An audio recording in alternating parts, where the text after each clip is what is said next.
مش هعرض يعني لقطات من الأخطاء التحكيمية اللي حصلت في ماتش الزمالك والداخلية لصالح الزمالك. ولكني أنا أطالب بمحاكمة أو بتحقيق فوري مع الفار ومع الحكم بتاع الماتش، لأن في أخطاء ضيعت الماتش ده من الزمالك. والأخطاء دي تقريبا كده أجمع عليها ناس حكام خبراء، وشفناها في التلفزيون وهي بتتعرض.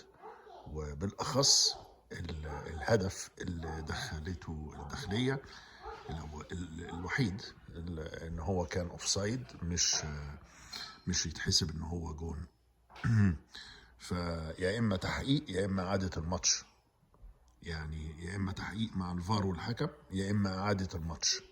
ولو كان مرتضى منصور له صوت يورينا شطارته.